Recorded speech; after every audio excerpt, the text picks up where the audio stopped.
Hey everyone, we are now live. We are live on YouTube and Twitch. So thanks for everyone who's joining us. We're also streaming this over at the independent website Rockfin. That'll be up in a second here. Rockfin is a cool new website that, unlike big tech, doesn't censor. And we are now going live on Rockfin as well. Yeah, it's a little bit tough because you got to go to a separate window. Yeah, but Rockfin is very cool. It's a great new independent media outlet and kind of, replacement to YouTube that, unlike YouTube, doesn't censor everything the US government doesn't like. So we are currently live on YouTube, Twitch, and Rockfin. And today we are talking about Afghanistan.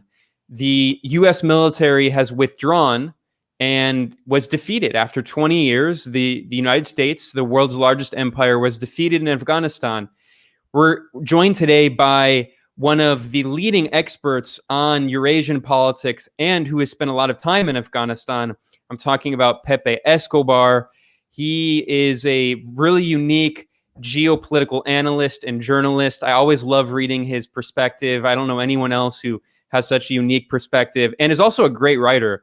It's always fun to read his literary style, and his latest article begins with a quote from lyrics from The Doors. So he's always a fun read. But Pepe is also a great guest to talk about Afghanistan because Pepe has actually spent a lot of time in Afghanistan and actually was arrested by the Taliban. There aren't a lot of journalists who can say that they were arrested twice, not once, but twice. So I want to begin this discussion, Pepe, talking about an article that you just published, which is at Asia Times. That's Pepe is a columnist. He writes for several different outlets, but he just published a really good article at the Asia Times, which is a good overview of the U.S. defeat in Afghanistan. And it's called The Islamic Emirate of Afghanistan Back with a Bang. It's a good piece. It explains how the Taliban took over the capital, Kabul, and they did it in a few days after 20 years of U.S. military occupation.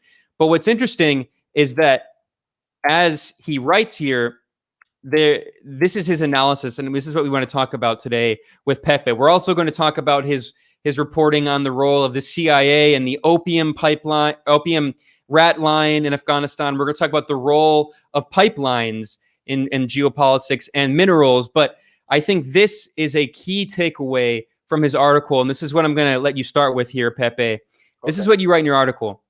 Now, the loss of Afghanistan should be interpreted as a repositioning.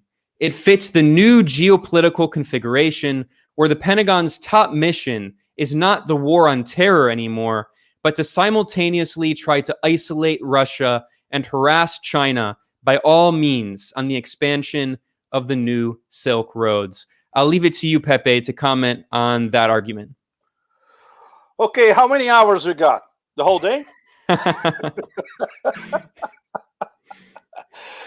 Look, guys, it's very difficult to be concise when we are dealing with such a... This is what game changing is all about. This is... I've been talking this with some of my good analyst connections in the West, but also Russians as well. And many of us tend to think this as even more important than 9/11. Not only because it's the Ouroboros effect, the snake biting its own tail, everything that happened in the century, in fact. Until now, of course, for all of us, the most important geopolitical happening of the 21st century, the start of the 21st century was 9/11. If Eric Hobsbawm was with us, he would probably agree, And now the circle has closed and we are into a new paradigm again. And that sentence that you quoted at the beginning, it's just a glimpse of what's ahead. Because by now, all of you in the US know that the number 1 and 2 strategic threats to the United States, or at least for the people who assume they are conducting policy for the United States, are Russia and China. which happens to be a strategic partnership. So you can imagine Brzezinski rolling in his grave at 24/7 because he was always desperate about the emergence of a peer competitor in Eurasia, especially in the Eurasian heartland. This is geopolitics 101, in fact. And that's what moved Brzezinski at the time, even before the Soviets entered Afghanistan, to invent a jihad, which is something that we are living the after effects of this invention 40 years later. And now the whole thing turned upside down because it's not a jihadist movement that emerged in Afghanistan again. Now the second reincarnation of the Islamic Emirate of Afghanistan, which was announced, in fact, officially, including with a flag. We still don't know if this flag is the definitive flag of the new Islamic Emirate, which is a coat of arms mixed with the Taliban flag. So, and now we have what? We have Vietnam too, which is something that's being widely discussed in the US, of course, but with a twist. Not only is the second time that a peasant guerrilla army destroys, literally destroys, and says goodbye to the hyperpower, but after being completely subdued, at least from the point of view of the Beltway, for nearly 20 years. And after the first rationale for the bombing and invasion of Afghanistan in 2001, and I followed all this process over there between Pakistan, the tribal areas, and then Afghanistan. And even before 9/11, I was in Afghanistan, even before 9/11. So I spent basically the second part of 2001 between Pakistan, the tribal areas, and Afghanistan until mid-December 2001. And now we have the return of the Islamic Emirate, but who is, and now there are varying degrees of support, encouragement, advice, stage management, like we saw in the first Taliban press conference this week in Kabul. We have Russia and China acting together, diplomatically together, in terms of the strategic partnership and within the larger context of an organization that very few people in the US know about in detail, the Shanghai Cooperation Organization, which is, if you talk to people in the Beltway, they're going to say, this is the Asian NATO. It's not important. It's a talk shop, etc. They don't know who they are dealing with. And the SCO, which, by the way, it's very interesting. The SCO was founded 3 months before 9/11. The SCO was founded in July 2001. Can you believe this?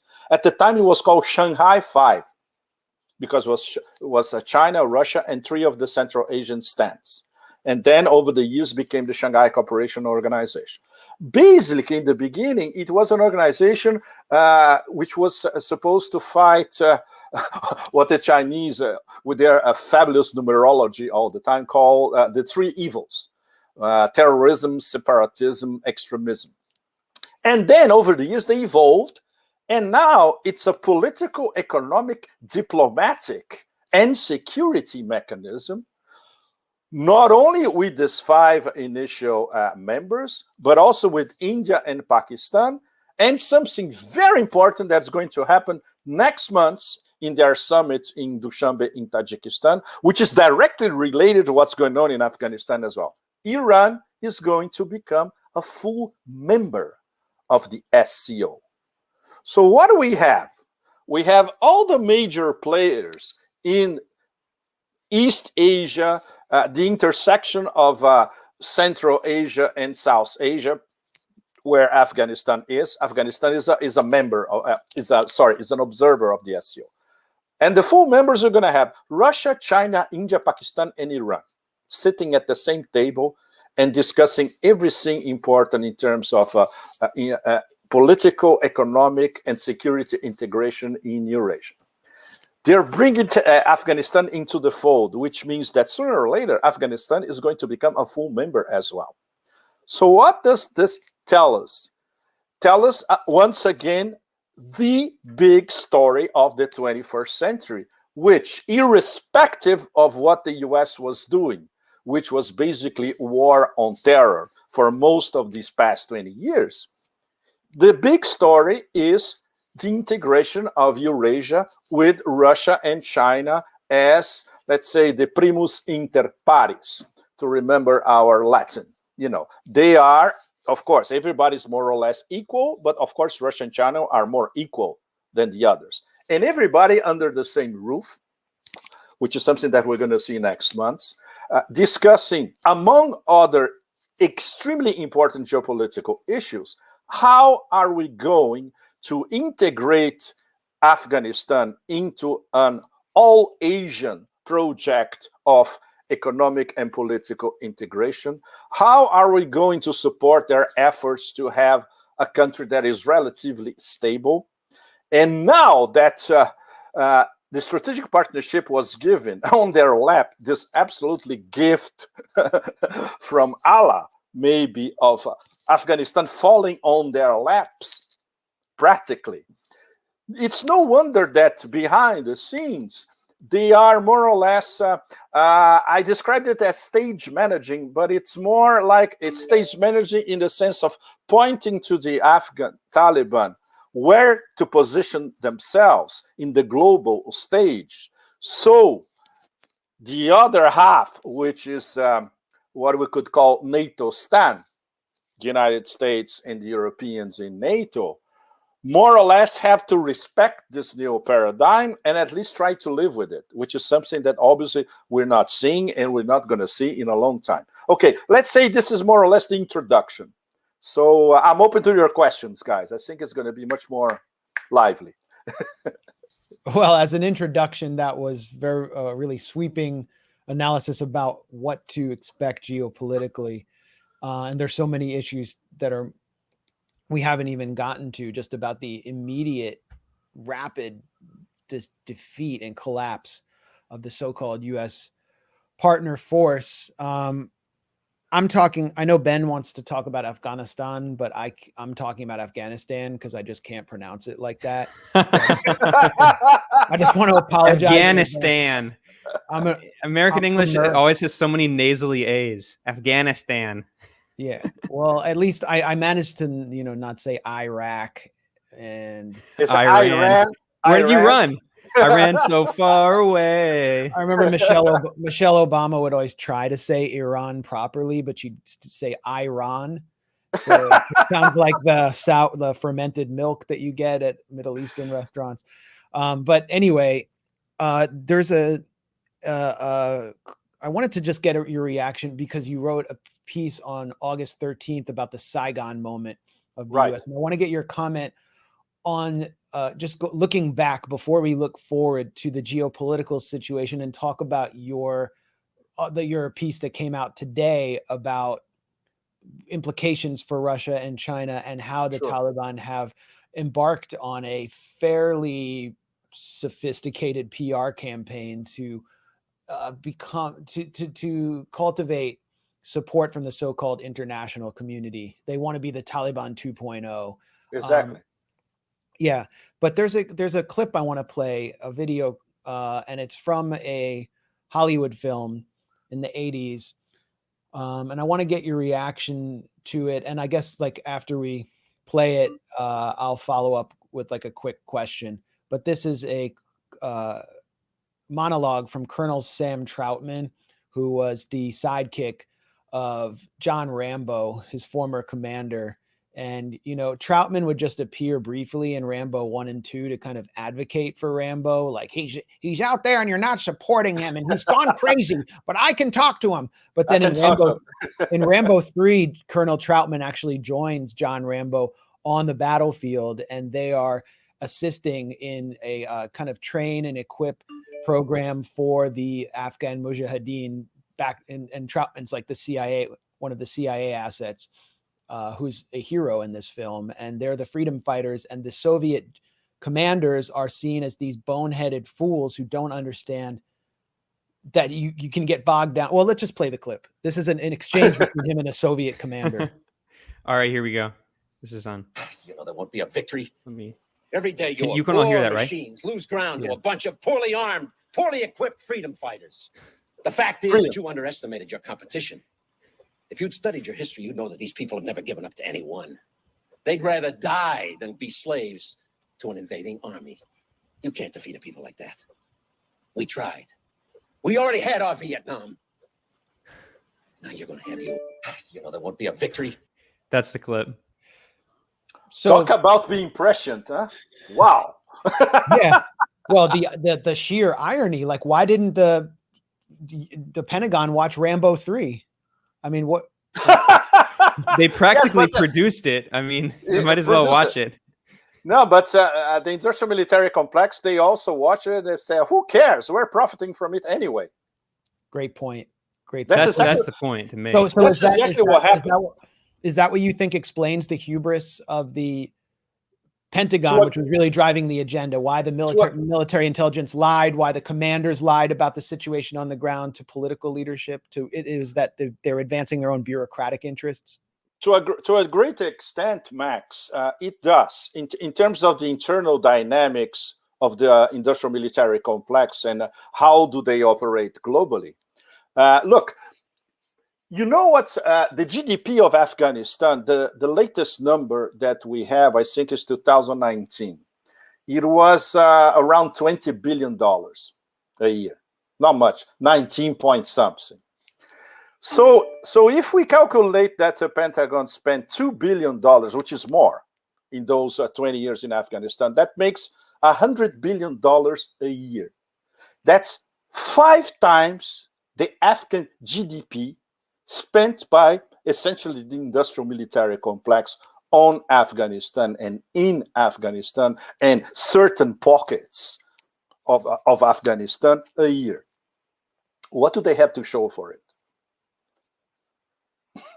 We are all seeing it, you know, literally nothing, except when you look at the appreciation of industrial military complex stocks. And then we see 1,000% appreciation, 600% appreciation, 900% appreciation. So if you invested in Northrop Grumman, Boeing stocks, etc., for the past 20 years, you made a killing. And all of them did, in fact. And they managed to keep selling most of the material that was appropriated for free by the Taliban this past, according to the Taliban themselves, 11 days that it took them to conquer, I would say 98% of the country, except the Panjshir Valley, which is basically a natural fortress. Nobody get in and you cannot get out. Voila, you know. Yeah, and Pepe, can we talk more about the geopolitical situation? We saw actually a really interesting historic meeting that happened this February where Taliban leadership, this is of course, well, you still have this puppet regime led by Ghani, who, by the way, is alleged to have just fled the country with nearly $200 million in cash. And I don't know what you've heard. Apparently he's in the UAE or there's been... This is correct, Ben. It was $169 million, apparently the final figure that we have, not counting the $5 million that were abandoned at Kabul airport. We have 2 very serious sources corroborating this scenario. One of them is one of Ghani's own bodyguards in Kabul, and the other one is the Afghan ambassador in Dushanbe in Tajikistan. So this is very, very serious. And this guy actually, look, we need an international arrest warrant against Ghani. And nobody knew where he was. What we knew until yesterday, when it was confirmed that he is in the UAE, we don't know if he's in Abu Dhabi or Dubai. Whatever. He is now a protege of Mohammed bin Zayed, who is the protector of Mohammed bin Salman. So this is absolutely fascinating, isn't it? Like if Ghani is another member of the Trump entourage now. Anyway, his plane was refused to enter Tajik territory, so he had to go to Uzbekistan. Apparently, he was refused in Uzbekistan as well. So the last itinerary that we have is that he first landed in Oman. And then from Oman, there was some sort of negotiation, and he finally ended up in the Emirates. So this guy is a fugitive from justice, essentially, and a common thief. So this gives you another extra dimension of the kind of people that the US puts in positions of power all over the world. But this is something that across the global south, everybody knows this story or similar stories, right? Absolutely. And I mean, there's so much to say about Ashraf Ghani. This guy was basically made in a laboratory in DC. Yes. He got his start studying in the United States in US elite universities, including Columbia, studying anthropology, which is like the spook discipline. There's some good articles showing like CIA infiltration of anthropology, and like look at Obama's mom, who is an anthropologist in scare quotes. Like it's the perfect CIA cover, right? I mean, aside from journalists, it's the perfect CIA cover because they can send all these anthropologists to these countries targeted for regime change and destabilization, and they say, "Oh, I'm just doing academic research." So, anyway, Ashraf Ghani, it's noteworthy that he comes out of that realm. Like they did it in Indonesia before the massacre in '65. Same thing. They did it in Brazil. Mom was there. Yeah. Obama's mom was there. Obama's mom was there. Exactly. Just a coincidence, though. Yes, just a coincidence. Go ahead. But so, I mean, there's so much to say about Ghani, this guy. I mean, maybe we can talk a bit more about him because it's noteworthy that after studying in elite universities, he later worked at the World Bank. I mean, his resume is just, it's such a cliche textbook example of these figures in the global south who are cultivated by the US empire to become their assets. And they go through elite universities and they work at the World Bank where they're trained in neoliberal political economy. And then he comes into Afghanistan as this kind of neo-colonial puppet administrator installed by the US and becomes president. And then he writes a book called Fixing Failed States. I mean, you can't make this stuff up. And he also wrote a report for all of these DC think tanks. He wrote this report advising Syria on its transition, advising the Syrian government of President Bashar al-Assad on how it should transition. This guy whose government didn't last 3 days, literally didn't last 3 days without the US military protecting it, but he wants to advise Syria on how to transition. I mean, it's absolutely farcical. And the inside story, Max and Ben, of his departure is something absolutely extraordinary, in fact. Hamid Karzai was already involved in, when he saw which way the wind was blowing, which was basically the Taliban would arrive in Kabul by the weekend. So we're talking about between Friday and Saturday. He approached Ghani and said, look, there's no other way. We need to organize a mechanism for transition of power or an interim government, at least. And Ghani refused it. You know, there was not even the possibility of which is something that is totally anti-Afghan. If you've been to Afghanistan and if you understand a little bit of how the Pashtuns work or even the Tajiks work, everything is negotiable.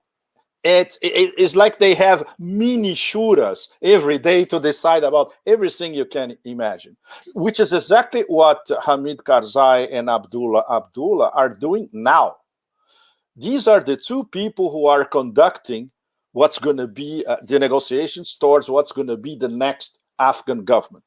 It's going to be led by Mullah Baradar, of course. He's probably going to be the president. But there's going to be probably an inclusive cabinet, including probably women and maybe even including Shiites. And Hamid Karzai and Abdullah I've met them in the past. For all their flaws, they are very, very experienced, and they're very able negotiators, both of them. Abdullah is a very sweet guy, wonderful to talk to. He listens to people, which is the absolute opposite of Ghani. Ghani was like this, imperial figure, father knows best, and he was despised even inside his administration. He couldn't get along with practically anybody. He was completely isolated already, even weeks before the fall of Kabul. So he refused any possible negotiation, which was a way for him to maybe have a decent exit. Because the number one red line imposed by the Taliban months ago, even in the discussions in Doha of the extended troika, Russia, China, the US, and Pakistan. There was a red line for the Taliban. He has to go. We agree. Anybody else, we agree. It can be Abdullah, it can be Hamid Karzai, it can be another Tajik, as long as we are the head of the government, but he has to go. So, in fact, he disappeared from the palace without telling anybody. So it was him, his chief of staff, and another advisor who fled to the airport with the $160 million, apparently in 4 cars. We don't know if they were in 3 cars or 4 cars, but basically with the $169 million, stuffed everything in a helicopter, put the rest on the plane, and left. So Hamid Karzai and Abdullah, they were in the palace in the morning, on Sunday morning. Said, "What do we do next? There's no president, there's no government, and there's no new government." And even the Taliban were, wow. So are we the government now, or who's the government? So that absolutely spectacular, I would say, the most powerful image. I would put it even above the Twin Towers in terms of historical resonance. The famous First Supper without the supper. It was like a Leonardo or a Caravaggio painting of the Taliban on the table in the presidential palace, mirroring a picture behind the wall, which is basically a picture of a cleric blessing a warrior surrounded by the other warriors. But this is so incredibly powerful for Islam. I can imagine that everyone in Islam that saw that picture, they had a jolt, an electric jolt. It's extremely powerful, the symbolism. And when you look at the faces of the Taliban on the table, exactly. One of them is praying. 2 or 3 are almost crying. They have an expression of, they are beyond tired, but at the same time, they know that this is the Holy Grail. They're not gloating, and it's an expression of humility. In fact, it's almost like they were about to, I think, the way I see it, they were about to conduct a short prayer, probably. So this is so incredibly powerful. And when you add to it the political component of they didn't even know if they were the new government or what, in fact. And then on another room in the palace, you had Abdullah and Hamid Karzai. What do we do next? So, in fact, this is when they had, I would say, the brilliant idea, okay, let's constitute a sort of interim committee.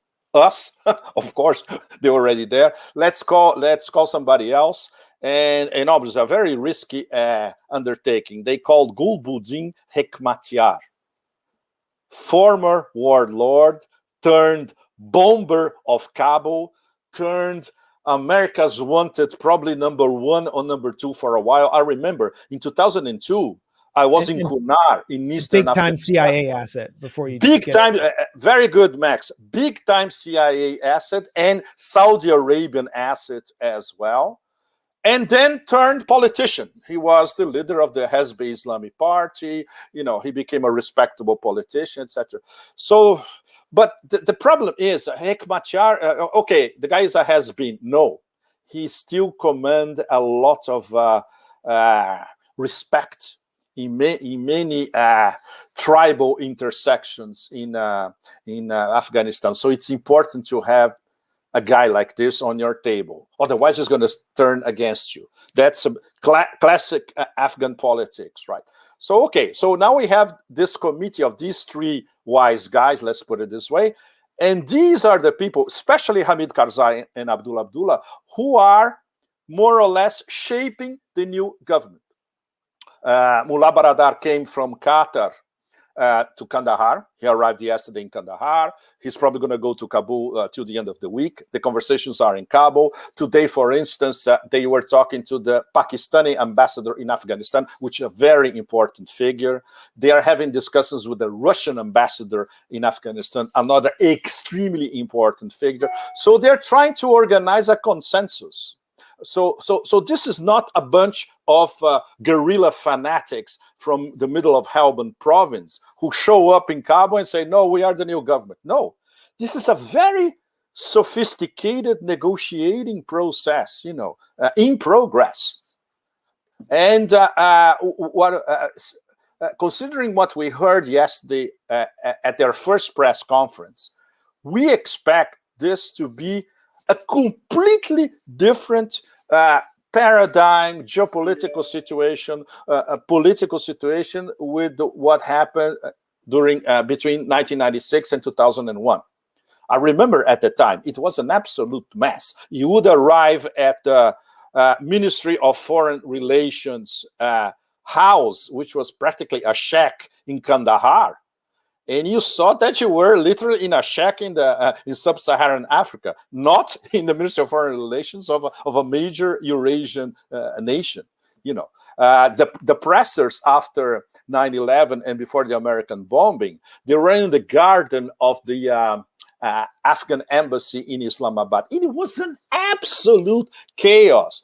No translation, a mess. We didn't even know what they were talking about, in fact.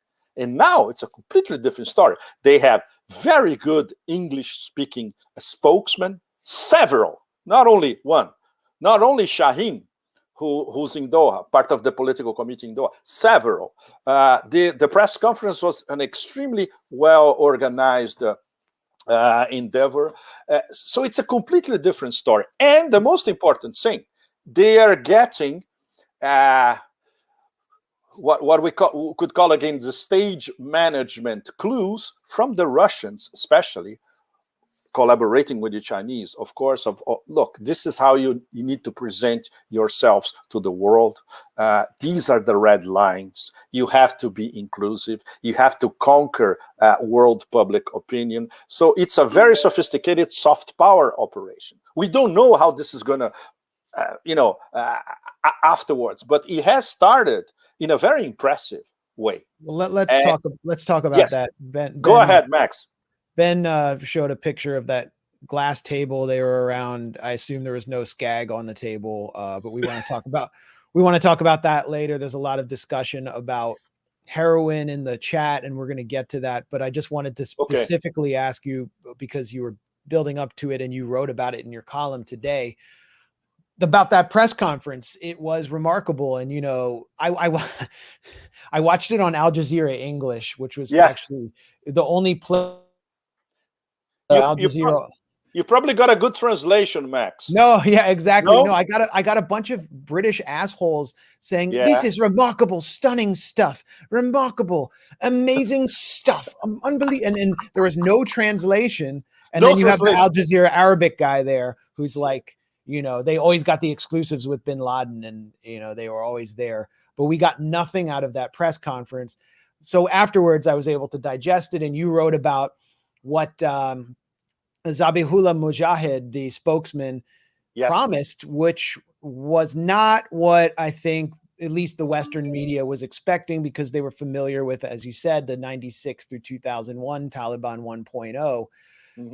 Hijab only, as in Qatar and Iran. No burqa. No burqas. Yes. The so-called interpreters, who also happen to include probably thousands of collaborators, including people who may have participated in the crimes of the US occupation, will be given a general amnesty. There were some very friendly notes sounded towards Afghanistan's Shia population, which very few expected, the protection of Shia shrines. Right.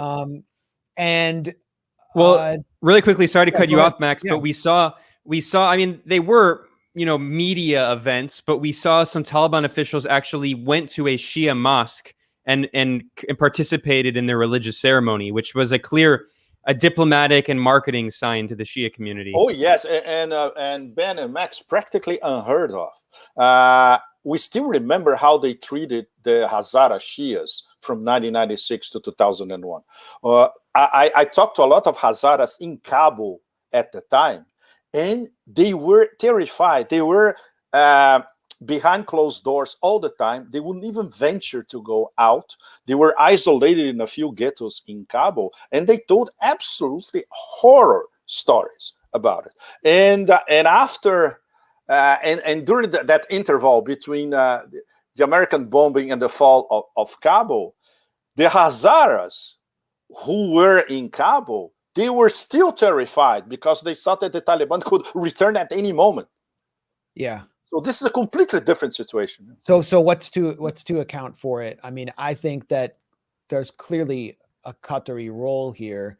Yes. In the hotels of Qatar, you would just bump into Taliban leadership at any moment. They were coached there, and we saw under Qatari, I wouldn't say management, but coaching, Hamas revised its charter to remove anti-Semitic passages. It was an obvious appeal to the outside world for normalized relations. So is this the hand of Doha, or what's to account for this it's kinder, gentler Taliban? It's the hand of Doha, Max, because they are, the Taliban have been established, let's put it this way, in Doha for years now. I remember visiting their palace in Doha, 2000. Yes, I think it was like 8 years ago. They already had a representation in Doha in a very, very nice palace near the Museum of Islamic Art. So they have been there for a long time and obviously taking lessons. It didn't start with the Doha process last year after the Trump agreement in February 2020. No, this thing started years ago. And not only Doha, their relations with these three key players: Russia, Iran, and China. The Iranians, of course, this is more or less off the record. They say that the really serious contacts with the Taliban started right after the Arab Spring. So that makes it practically 10 years. The Russians, this is something that very few people knew in Washington. The Russian no, it was Kabulov, in fact. Kabulov said earlier this week that they had their serious conversations with the Taliban started 7 years ago. Nobody talked about this, last year or even a few weeks ago, that the Russians were talking with the Taliban at the highest level for 7 years. And the Chinese, of course, obviously. And they would never tell you when they started, but this was years ago as well. And Iran. We already talked about Iran. Sorry. So Qatar, Iran, Russia, China, not to mention Pakistan for obvious reasons, because most of the old school Taliban leaders, they actually lived or still live in Quetta, Balochistan, Pakistani territory. So, they were talking to everybody. So in terms of what they learned, Karzai is from Quetta as well, and he was always considered kind of a channel. They called him kind of like the Gucci Mujahideen, and he was always kind of soft on the Taliban. Oh man, you should have seen his brother Max when he was alive. He was the number one drug dealer. He was the number one drug dealer in Pakistan at the time. I interviewed this guy. Can you believe this shit? I managed to interview this guy do you remember in 2001 when everybody was looking for Hamid Karzai? until he was parachuted somewhere by the Americans. Well, at the time, I said, okay, let's try to talk to his brother, but we couldn't find his brother. So, and guess what? Some guys in the Quetta underground gave us, we have, you want the phone number of Hamad Karzai? We have it. And they gave it to us. Well, Max, unless there was something you wanted to add, I was going to try to pivot a little bit and talk more. His brother, the drug dealer, was also a CIA asset. He was on the CIA. Also CIA asset. So correct. If we got to get into that. Yeah. Max, just like the vice president, don't forget that Saleh, the guy who's starting the resistance in the Panjshir Valley now, also a CIA asset. He says he's the acting president now. Can you believe this? He was with the Massoud Jr. yesterday, and they are organizing the resistance in the Panjshir Valley, which is basically a bunch of Honda 50cc in a few flags. That's is Ahmed Shah Massoud's son. Unfortunately, I hate to. Well, I met the father, and the father, everybody know, we all know, he was an icon. He was a legend. And he was a great man. I was extremely impressed by him. And the son, well, I would put it in the Donald J. Trump Jr. category, you know. And this guy is going to be sold by the CIA as the leader of the resistance. Well, the son has an op-ed in the Washington Post right now. Exactly. Presenting himself as just that. Maybe we can throw it up on screen. But yes, just to give our viewers some context, Ahmed Shah Massoud was the main recipient of CIA money during the Operation Cyclone, right above Gulbuddin Hekmatyar. And he was kind of he was beloved by the CIA. He was considered the moderate rebel. He was also an excellent commander, as you pointed out. Yes. And his son seems to be kind of a clown. He was killed 2 days before 9/11 by a crew of Al-Qaeda, an Al-Qaeda hit team posing as a French camera crew, and they shot him through essentially a camera gun, and that was a signal many took of the forthcoming 9/11 attack. Absolutely correct, Max. And this story is for me it's very painful, because I had interviewed Massoud in the Panjshir practically exactly 20 years ago. It was in mid-August 2001. Then I left to Faizabad, which was an absolutely demented trip, caught a UN flight back to Peshawar. And when I arrived in Peshawar, my local connections, they were telling me, look, we have a bombshell for you. The Americans want to send a commando to extract Osama bin Laden from Kandahar. And Musharraf said, no, because if I authorize this, I have a civil war here the same minute. And this is what I published on August 30th, 2001.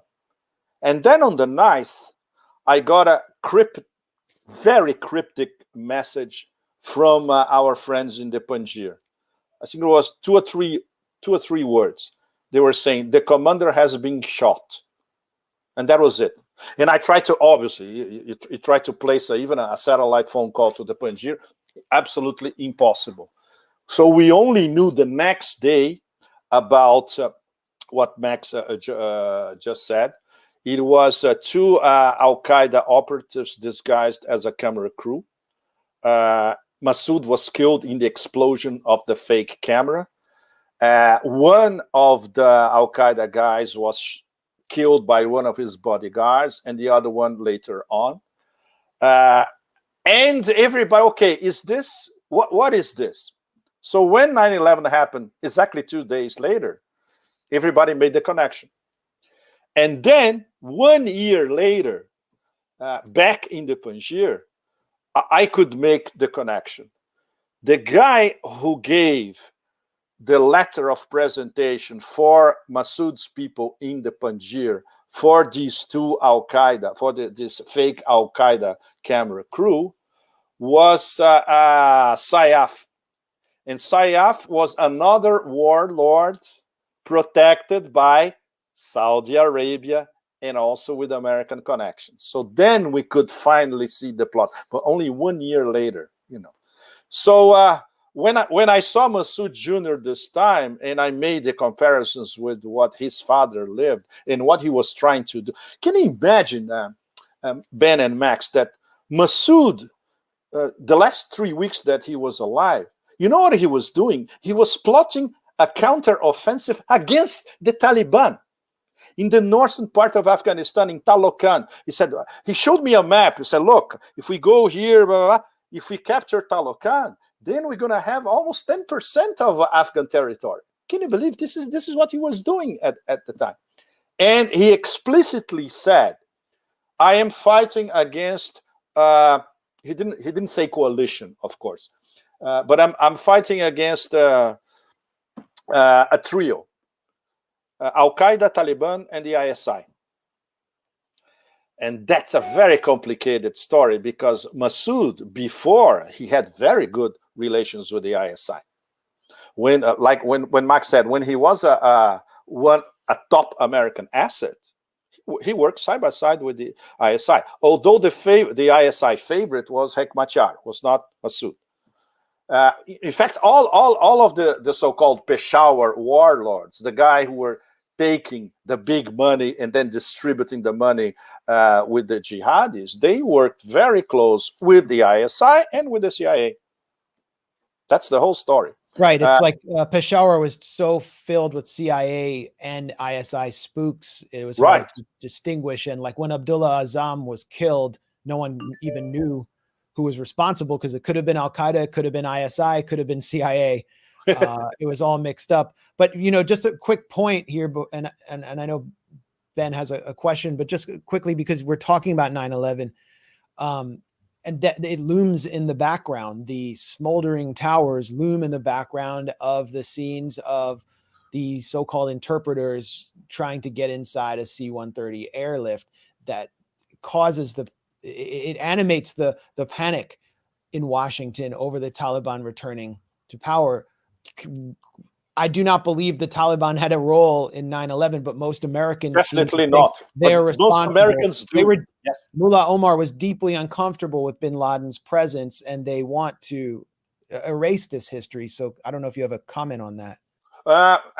It's good that you bring it up, Max, because probably I would say most of American public opinion does not remember that Mullah Omar and the Taliban leadership at the time made a formal offer to the Bush administration to, okay, we hand you bin Laden if you give us evidence that he was directly involved on 9/11. They made that offer. This is so crucial, this point. And they also said that they would extradite him to another Muslim country where he could be held at trial. They said that he could be held at trial, but of course the U.S. didn't want that. They didn't want a trial for bin Laden. Of course not, because they are already thinking about the bombing and the invasion. And of course, Rumsfeld was already thinking about Iraq. So, you know, that was the 7 countries in 5 years. 7 countries. Exactly. So that was their goal. 7 countries have regime change in 5 years, beginning with Afghanistan. But this is, guys, this is a very important point, because I would say that sooner or later, right at the beginning of this new government, the Taliban will do their best to prove the disconnect between what they were doing in 2001 and 9/11. There is absolutely zero connection. Zero connection. There are no Afghans involved.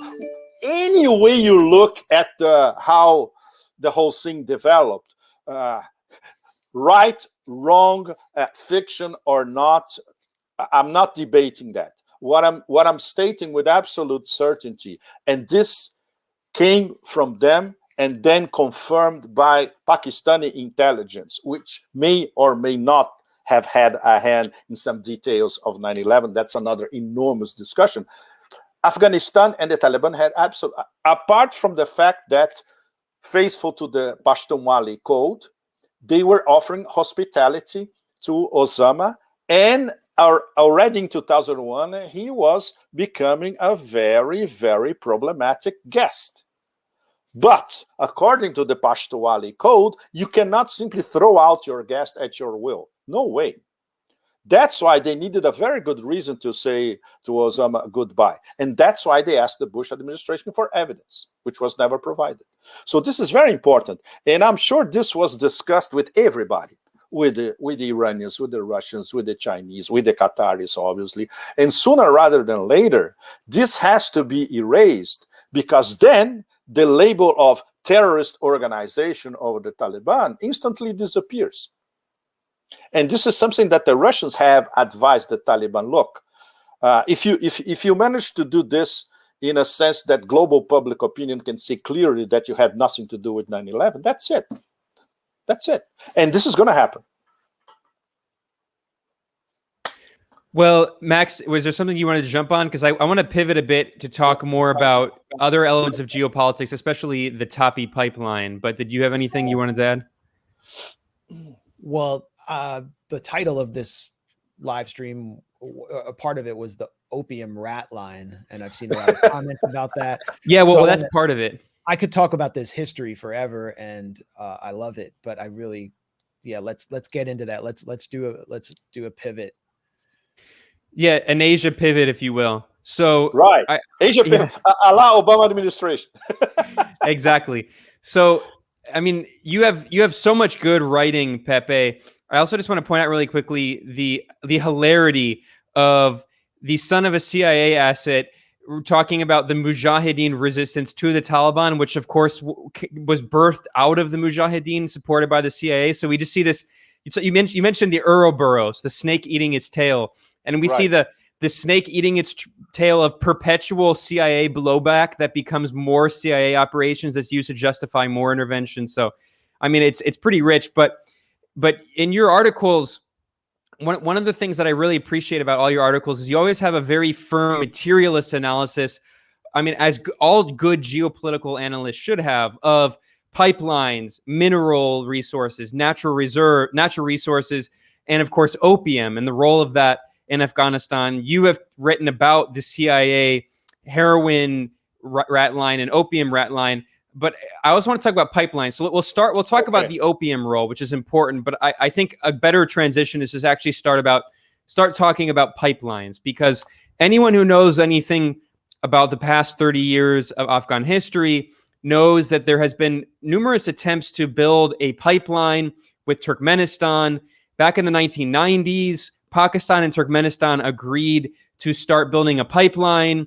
And then there was involvement of US companies, specifically in California. There was the company Unocal in the 1990s, had an agreement. They were building this pipeline. And then actually the US ambassador to Pakistan left his post and was actually working with some of these companies to try to develop, making a profit off of it personally, trying to develop these pipelines. And the US had decent diplomatic relations at the time with the Taliban and was trying to get this pipeline built. And then it fell through, of course, because of the 9/11 attacks. And also it fell through because of the attacks on the US embassies in Kenya. And but in the 2000s, there was an attempt to try to rebuild this pipeline, right? And the goal is to allow Central Asian countries to export their gas, and they have a lot of gas, especially Turkmenistan, to export their gas to Western countries in Europe by bypassing Russia, is my understanding. The goal of this pipeline is to prevent Russia, which has significant gas and oil reserves. So this is an article from this February, which I think is very important to understand. This is before the Taliban was, of course, in power. And it's Taliban vows to guarantee safety of Trans-Afghanistan gas pipeline. This is at Eurasia.net. And Eurasia.net points out, signs point to the trip having been brokered by the U.S. government, which has long championed what is known as TAPI, named after the four countries it would go through: Turkmenistan, Afghanistan, Pakistan, and India. So can you talk about the role of pipelines here? Because this has been a key issue going back really to the 1990s, well before the US NATO invasion of Afghanistan. This is a map for people watching showing what the route would be. And this is a direct challenge to Russia, is my understanding, which is why the US is so keen on building TAPI. And we have heard the Taliban say, at least last February, things might have changed, but they said that they would be willing to protect such a pipeline if it were built. Absolutely. Wow. This one, we could have a 6 or 7 hour conversation on this one. You know why? Because for years, my main story, in fact, for many years, was what I call Pipelineistan. I start calling it Pipelineistan, in fact, 20 years ago. 20 years ago. And if you go to Tom Dispatch, the website Tom Dispatch by the wonderful Tom Engelhardt, a very good friend.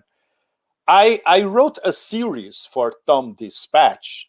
I think it started in the 2000s and then went over to the early 2010s on all these major soap operas in Pipelineistan. And I would say the favorite soap opera for most of the readers. Yes, Ben, I think this one is the first one. Welcome to Pipelineistan. So this was what, 2009. Wow, yeah, so exactly. 2009. So this was the first one for Tom Dispatch in 2009. And it went for a few years, 3 or 4 years.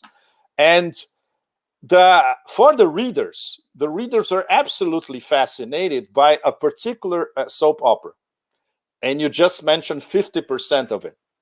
It was the competition between TAPI and IPI, which is basically the Trans-Afghan pipeline, which is Turkmenistan, Afghanistan, Pakistan, and maybe later on India, TAPI.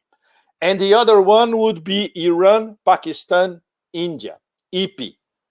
And this thing is absolutely fascinating because it went on for years with no solution whatsoever, And the craziest thing is that TAPI, when it was only TAP, the whole story didn't start in the 2000s. It started in the 1990s with the Clinton administration. The second Clinton administration, in fact. I think the whole story started in 1996. And then the Taliban, that was fantastic because this is something that I managed to do many years afterwards when I went to Houston. I went to Houston to basically check on the spot what the hell were the Taliban doing in Houston in 1997. And it's an absolutely fantastic story. You can find this one on Asia Times, not on Tom Dispatch, the Taliban in Houston. You'll be able to find it in my previous archives. That's Baker Box territory. I said that's exactly, Max. In KBR, the whole thing. It was very funny because I tried to get an interview with James Baker, and obviously they refused it.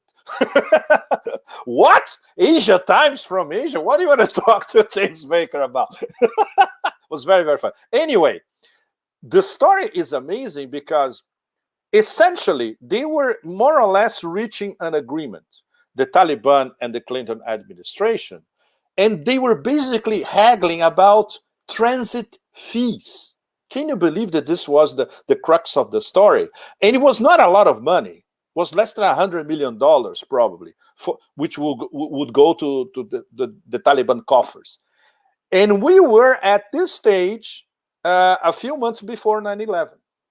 And obviously the Americans were getting very itchy because they wanted, once again, it's all part of a big strategy that was, and one of the conceptualizers of the strategy that Ben just referred to was Brzezinski. Bypass Russia and Iran in terms of exploiting and distributing oil and gas. The first big project was the BTC, Baku, Tbilisi, Ceyhan. Brzezinski in person went to Baku to negotiate this thing. And this was in the mid-90s. And this pipeline, if I'm not mistaken, was only ready in 2003 or 2004. And it cost it was more than $3 billion, a lot of money. And they could have done the same thing with an Iranian pipeline that would have cost like 5 times less. But they needed to bypass Russia and Iran. So the first big thing was the BTC. And then later was a BTC gas as well. And TAP, really quickly, just for people who are watching here, you can see this map, which just shows. Oh, yes, excellent. I mean, it's really helpful to show these maps. Very helpful. So there's Russia to the north here and Iran to the south here. And the idea is it goes from Azerbaijan and the Caspian Georgia, Sea, goes west through Georgia and then through Turkey, NATO member, and then into the Mediterranean there, and bypasses both Russia and Iran. Absolutely. Excellent map, Max. And well, that reminds me of a story. I was sort of arrested near Baku because I had rented no, but that story is funny because I had rented a 4x4 in Baku because I wanted to follow the pipeline. So I was happy, you know, in my 4x4, listening to music, and I am intercepted by a BP vehicle, British Petroleum. And I was officially communicated that I was illegally trespassing BP territory. Can you believe this shit? Of course, exactly. It was not it wasn't an Azerbaijani public highway. It was BP territory. I had no right to be on BP territory, so I was sent back. Pepe, they're never going to forgive Iran for taking itself back. Iran was all BP territory. That was the. I mean, it was the Anglo-Persian Iranian, the Anglo-Iranian oil company, right? That's when they did the CIA coup against Mossadegh. That was the predecessor to BP that did the coup. To BP, absolutely correct. And Azerbaijan, in fact, is basically a BP colony. Since the building and the beginning of the operations of BTC. Oil and then gas. And no wonder Azerbaijan is so, it's a Western darling. You won't have a color revolution in Azerbaijan.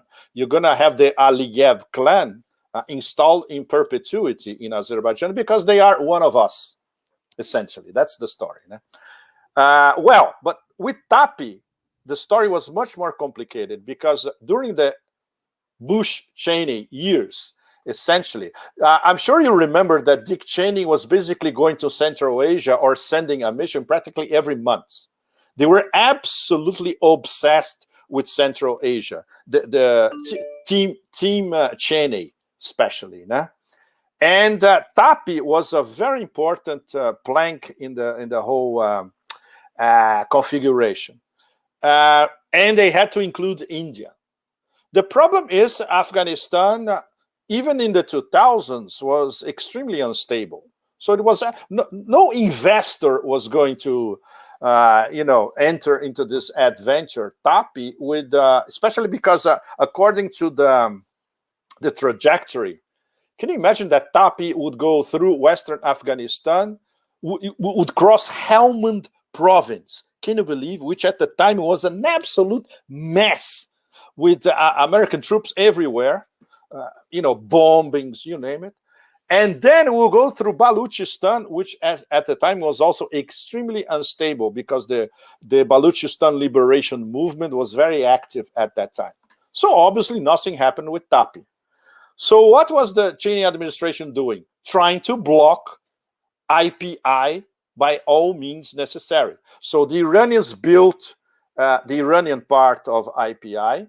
The Pakistanis said, look, we don't have any money. And the Iranians said, look, we can maybe finance your stretch, and you pay later, whatever. So, but they never finished the PAC stretch of IPI. And then India was out of the picture. So nothing happened to IPI in the end. And this was because of the efforts of Team Cheney. So this is one of the big intertwined soap operas of Pipeline is done. And now, you know what's going to happen? The famous third way. We're not going to have TAPI, probably. It's too complicated, too expensive. IPI, we're going to have probably IP, India, Pakistan. Oh, sorry, Iran, Pakistan, because their relations are much better geopolitically and geoeconomically now. And the Pakistanis are going to finish their own stretch. What we're going to have is probably, I would say this is the possible third way, which, depending on what happens with this new government, this could start maybe even next year. Turkmenistan, Afghanistan, China. And guess who's going to build and finance this pipeline? The Chinese. China. So they can have gas from Turkmenistan. They already have a Turkmenistan, Uzbekistan, Xinjiang pipeline, which they built and they bought the gas. And they're going to do probably this. And Pepe, important point here. Yes. China is, of course, a major importer of fossil fuels that it needs for its population. Yes. And of course, Turkmenistan has huge gas reserves, whereas Russia's a major exporter. It's about preventing Russia from exporting and preventing China from importing. So I guess what you're also saying is that China has very close relations with Pakistan. And of course, they have the CPEC, the China-Pakistan Economic Corridor. Are you saying that the idea would be to try to incorporate Afghanistan into that infrastructure that's already built, integrating Pakistan and China? Absolutely. And I've been writing about this for the past few years, in fact. Every other column that I write about Eurasia, you see a mention of CPEC, because the most important strategic corridor for the Chinese, officially in the New Silk Roads, they say they have 6 corridors, and then they have the Maritime Silk Road. Of the 6 inland corridors, for them, the most important strategically is CPEC, because it's the direct connection, from Xinjiang to the Arabian Sea. Of course, it's very complicated, because basically, if one day they build a pipeline, it's gonna have to be parallel to the Karakoram Highway, which in itself, it's one of the biggest engineering feats of the modern era. So this is going to be very costly, very complicated, but I'm sure that if the Chinese come to the conclusion that it's necessary to bring the gas arriving in Gwadar to Xinjiang overland, they're going to build this pipeline. But they have so many options now. Like I mentioned already to you guys, the pipeline from Turkmenistan. They have the 2 powers of Siberia, 1 and 2. The new one is going to be ready at the end of this year. And they are thinking already about the third way, which would be Turkmenistan, northern Afghanistan, going all the way to China via the Wakhan corridor, where what are the Chinese doing in the Wakhan corridor? Right now, as we speak, they're starting to build a road from the extreme west of Xinjiang through the Wakhan corridor, going straight into Badakhshan province in China. And why? Because Badakhshan is the holy grail for the mineral wealth of Afghanistan. So you see that all of this is interconnected. And you mentioned Xinjiang. It's so important. Yes. If you look at the map here, it goes up to China's Xinjiang province, which, of course, anyone watching this, most of our viewers are in the United States or Canada or Western Europe. They know that Xinjiang has been so targeted by Western governments with these claims that China is committing genocide, supposedly. In fact, Pepe, the last time we had you on, we talked about this, the propaganda campaign targeting Xinjiang. But it's not only about destabilizing China, which is the main point, I would say, but it's also in creating this kind of low-level insurgency in Xinjiang that prevents China from being able to govern securely and being able to develop. But it's also about preventing these infrastructure projects by, if you can cut off Xinjiang and destabilize that region, it's really hard for China to integrate economically and politically with the rest of Central Asia, because everything is going to go through Xinjiang. Ben, let me just tack on a question since you brought that up. And Pepe brought up CPEC, the Chinese-Pakistan Economic Cooperation, because there have been attacks. They were not in Xinjiang. They were inside Pakistan.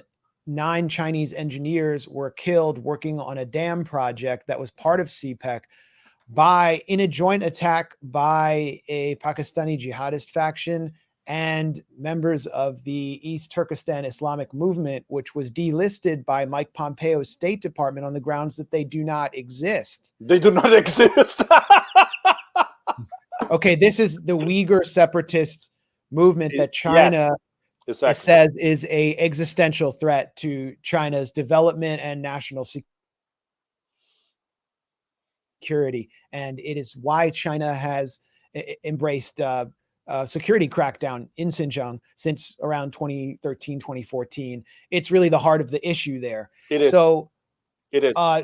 Do you think the US would activate these sorts of groups as proxies to sabotage these development projects? I mean, this is so critical to US empire. You mentioned Brzezinski, who is a sort of disciple of Sir Harold Mackinder, who believed that whoever controls Eurasia controls the world. And we're seeing US control slipping here. So would they go as far as to activate these groups like the Uyghur separatists, which are already supported in Washington, in order to disrupt the Belt and Road Initiative and cooperation between China and Pakistan and others? Well, Max, you already answered your question. Tell me about it. And it's going to be now it's going to be on overdrive, because the number one anathema for the Beltway is the Belt and Road, is the New Silk Roads. Well, I've been covering the New Silk Roads even before it started. It's the other day I was looking at my archives because I wanted to get something from Pipeline Stun, in fact, and I noticed that I wrote about all this 6 months before the Chinese actually started the New Silk Roads, first in Astana, now Nur Sultan, and then in Jakarta. Was in September. I found something that I had written, I think, in April or May, talking about all this, and even something that many of you in the US won't even remember that it actually existed. In fact, it did not exist. Do you remember Hillary Clinton's New Silk Road? Do you remember this? Is that like to build a dress for Huma Abedin? No, guys.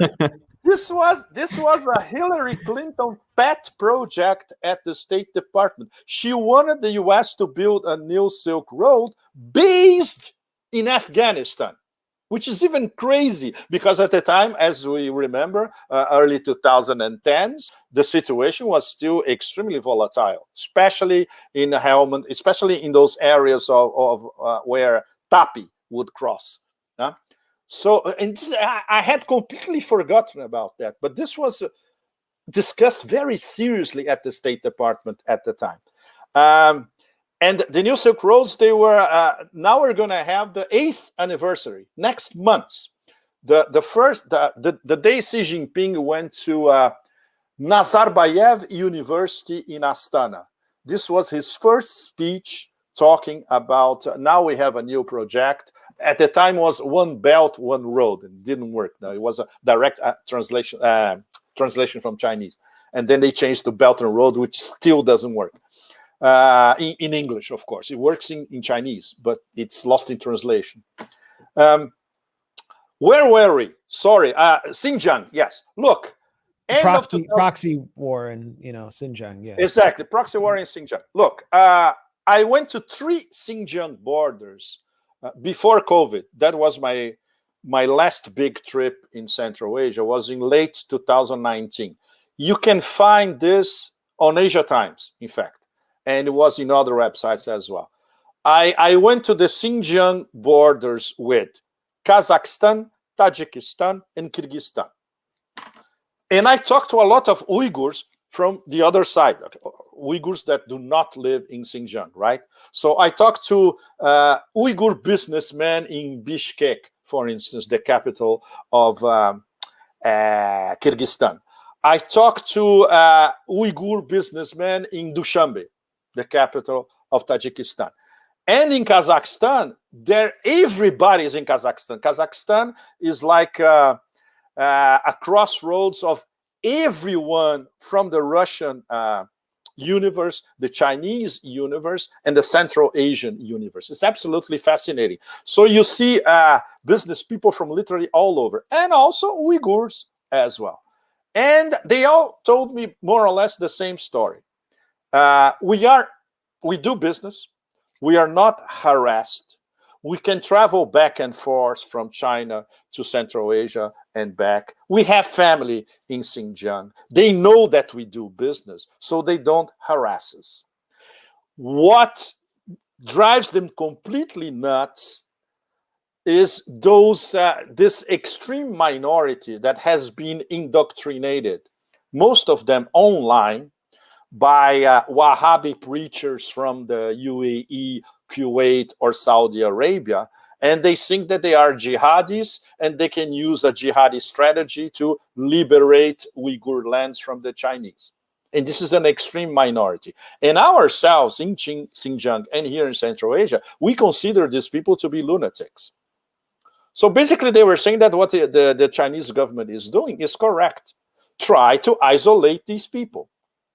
So this has nothing to do with concentration camps. It is a re-education campaign. Yes, it's a very Maoist thing that works. In fact, you prove to them, look, if you participate on all the new economic opportunities that we're offering for everybody here in Xinjiang, why do you need to pick up a Kalashnikov and become a jihadi? Most are convinced and some are not.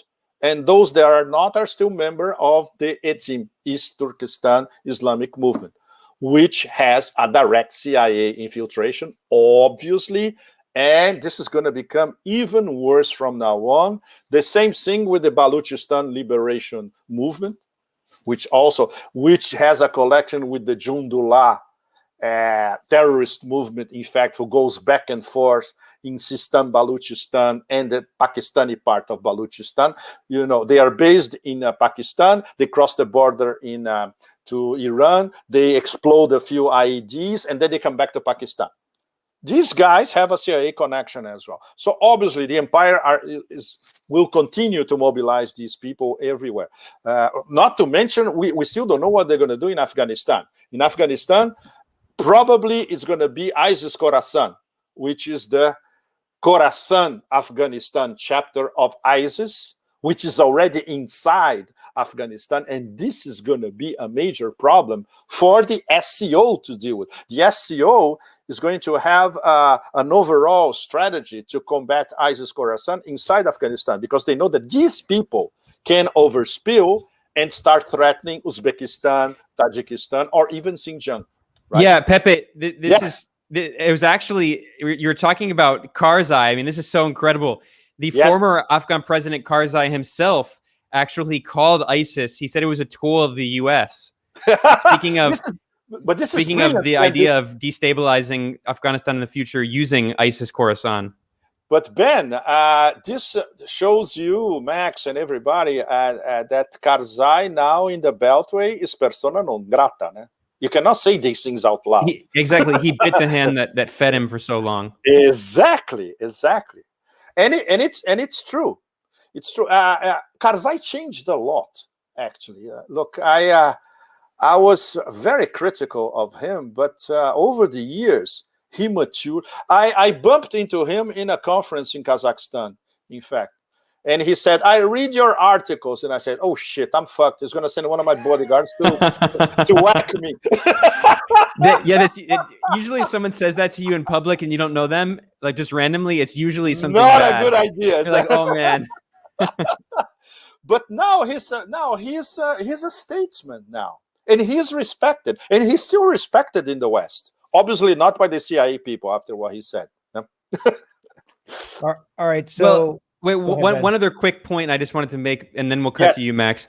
So you mentioned that in terms of the Belt and Road, that Afghanistan thus far is not involved, obviously because it's had a US NATO puppet regime for 20 years. And people watching can see this map here. It shows, again, I just want to stress, how incredibly important geostrategically Xinjiang province is for China. And that's why there's such an intense, crazy propaganda campaign, because Correct. the US and NATO and EU understand that in order to prevent the new Silk Road from being expanded, it already exists, but from being expanded, and to put a huge wrench, if you will, in the gears of the Belt and Road, they have to destabilize Xinjiang, because of course China does have all of these maritime routes you can see here, but in terms of the land route, and inevitably it always has to go through Xinjiang, which is why there's such an insane propaganda campaign to cut off China from the rest of Asia. But if you see this map here, it's significant to note that this major country here, Afghanistan, is not part of it. And let's say, I mean, of course we can't, I'm not asking you to predict the future, but let's say the Taliban government or whatever government comes out in the next year or so, let's say they do decide to become part of Belt and Road. How do you think that we can see this infrastructure here continue to expand further, integrating not only China with Afghanistan, but potentially with Iran and Pakistan as well? Yeah, excellent question, Ben, because this is actually the heart of the matter of the Chinese leadership, Taliban leadership, diplomatic, political conversations for over a year. And I'm sorry to cut you off, Pepe, but really quickly, I just wanted to add, it was also, of course, one of the main reasons that the neocons back in the Bush era wanted to invade Afghanistan, not just because of pipelines and opium, which we'll talk about in a second, but also because if you just look at this map here, Afghanistan shares a border with China. It shares a border with Iran, the two main targets of the U.S. empire and the neocons. And also, of course, it's close to these major Russian allies here, Kyrgyzstan. So, I mean, the neocons knew, and the U.S. empire knows how incredibly strategic Afghanistan is, and that's why they occupied it for the last 20 years. Of course, and this was the, well, don't forget that the invasion of Afghanistan was already planned before 9/11. And why? Because they knew that this would be the perfect mega lily pad for all their operations in this intersection of Central Asia, South Asia, bordering the Stans, all of them strategic, bordering Xinjiang, beyond strategic, side by side with Pakistan, with Iran on the western side. Like the strategic localization of Afghanistan is absolutely, you know, it's beyond precious geopolitically. So this is what Tim Cheney was thinking. I just want to point out, sorry, yeah. that map I was posting had a big problem with it, with Kazakhstan and Kyrgyzstan. I just noticed. I wasn't looking closely, so I'm going to get a better map. But anyway, keep going. Sorry. They have wrong borders. No, they labeled Kyrgyzstan as Kazakhstan, or vice versa, Kazakhstan. But anyway, keep going. Shit, yeah. This is major. Kazakhstan is a monster, and Kyrgyzstan is like a mini. I'm wondering how Kyrgyzstan got so big. Yeah, whoever made that map, like, failed their job really badly. Wow. Okay, but anyway, guys, keep going, Pepe. Yes, let me give you an example. The Kazakh Xinjiang border at Korgos. They have 3 borders. It's absolutely fascinating. They have one border for the trains, you know, those trains who come from basically from Xinjiang, and some of them even from the East Coast. They cross Kazakhstan, they go to Russia, and they go all the way to Europe. Every day. Enormous cargo movement, back and forth. You know, it was fascinating. When I was on the highway going, there was one coming from Europe. It was very funny. I was joking with my Kazakh friend that it was coming with a lot of BMWs, BMWs, and then it would depart with lots of LGs and Samsungs, etc. That's right. This is the new Silk Roads. When you see the new Silk Roads in front of you, actually, and soon, I would say in a few years, it's going to be high-speed rail, all that. Well, the second border is people and trucks. Sorry, the second border is only trucks. The same thing that you see with the big trains, but basically inter-Central Asian commerce, Xinjiang to the Central Asians and back. And the third border is buses and people, which is even more fascinating. You have people from basically from Kazakhstan, but from other Central Asian states. You arrive at an enormous depot. Then you go through Kazakh customs, very straightforward. You take a shuttle and you arrive at the Chinese border. They stamp your Central Asian passport. There's a giant shopping mall. People go there, shop till they drop the whole day, and then they cross back both borders again, and they go back to their destinations in any of the stands. Very, very busy all the time.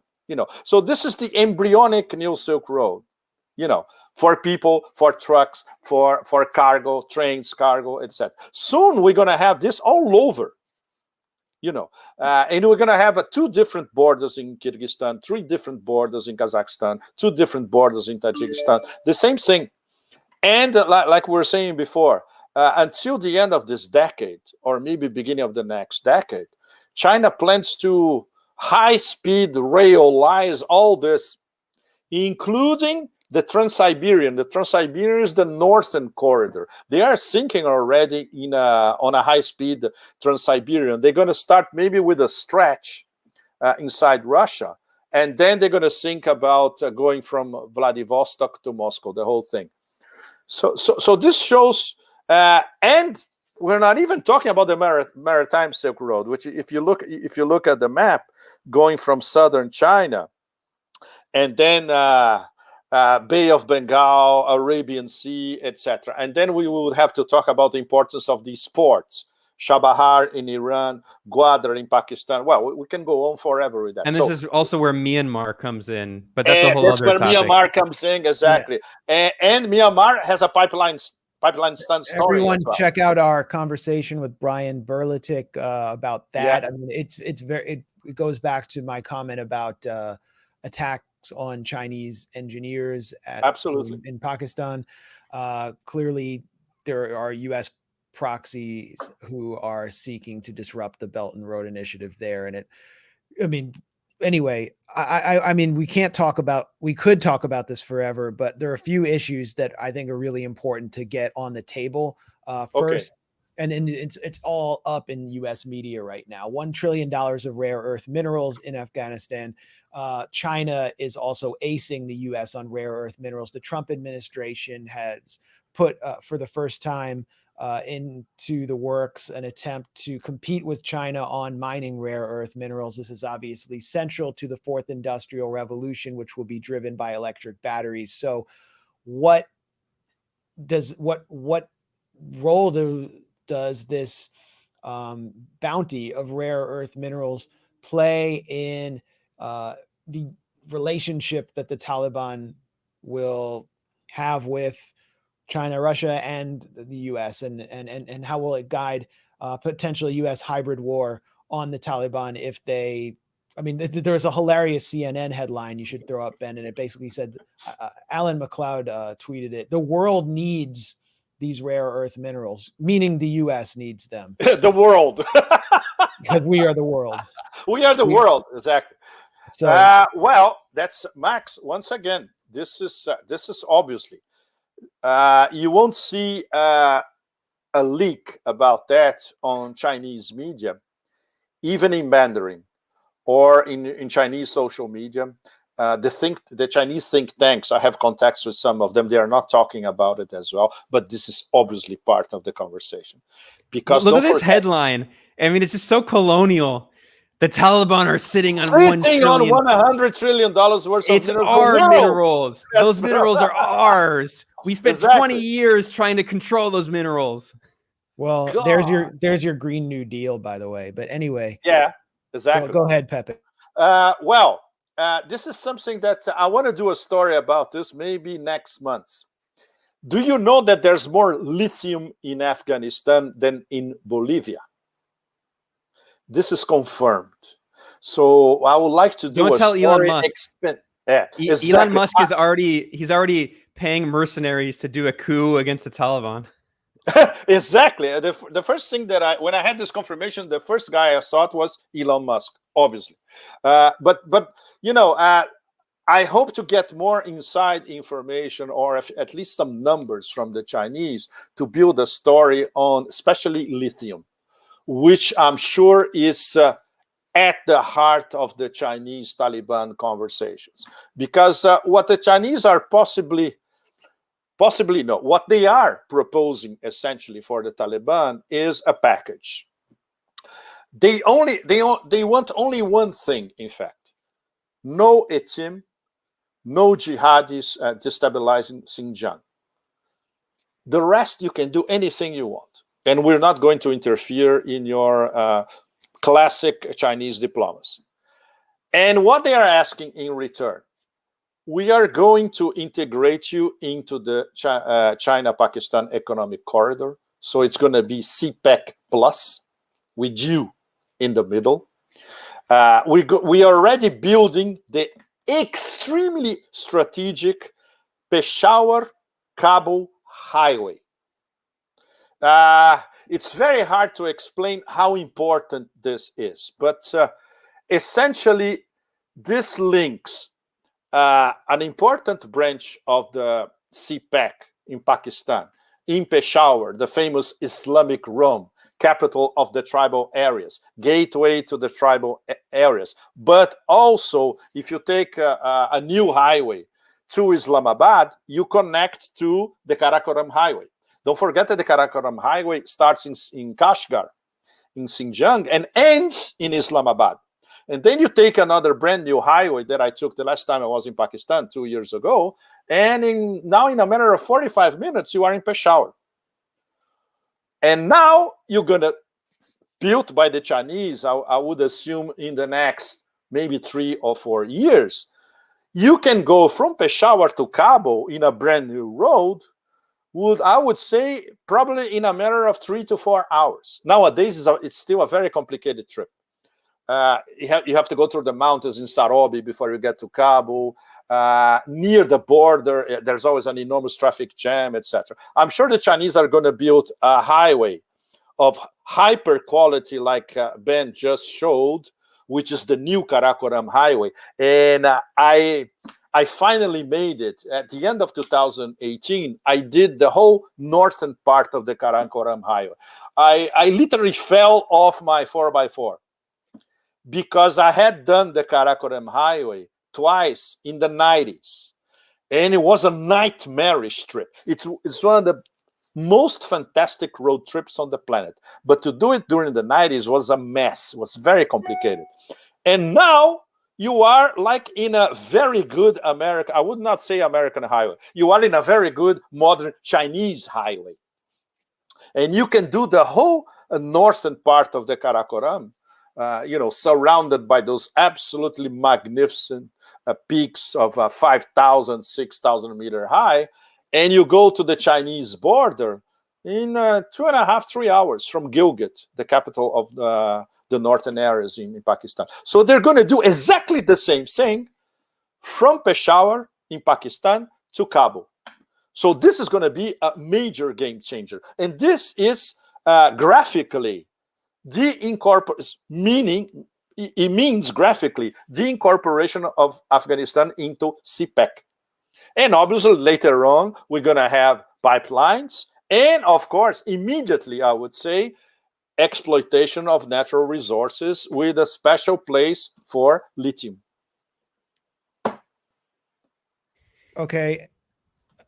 I didn't know that about lithium. That is fascinating. And of course, as Ben alluded, Evo Morales referred to the coup that removed him as the lithium coup, highlighting the lithium coup, exactly, emphasizing the importance of lithium. Ben and I went through Bolivia into the tropic region, and there was mining everywhere for these minerals. While Ben demanded our driver play death metal, we were seeing mining all around us.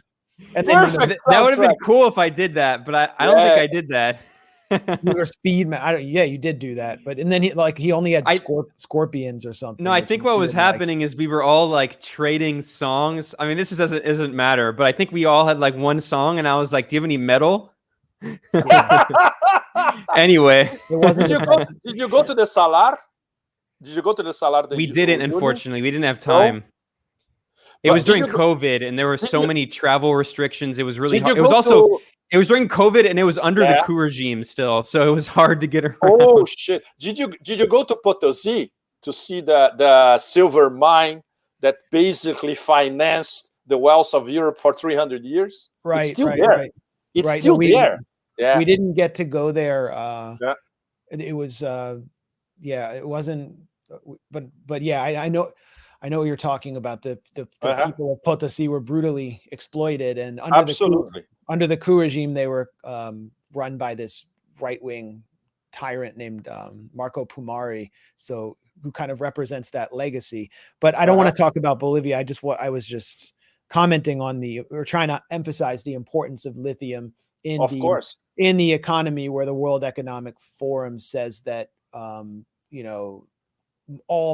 most batteries or most self-powering devices will run on electric batteries by 2040. On electric batteries, exactly. So, but then there's the other issue here, and we've gotten a lot of chats about it. Is the price of heroin going to go up now? It depends where they're going next, Max. We are running a betting house here in Bangkok with my local friends. We are betting on the Golden Triangle. If our neighbors to the north, that's the old classic CIA route before Afghanistan. It's gonna be Air America all over again. Don't forget, but this is assuming this would happen. It's interesting to consider the possibilities. Assuming this would happen, the CIA would have to strike a deal with some extremely hardcore local minority groups in Myanmar, Kashins, Karens, Mons, etc., who already monopolize opium and heroin in the Golden Triangle.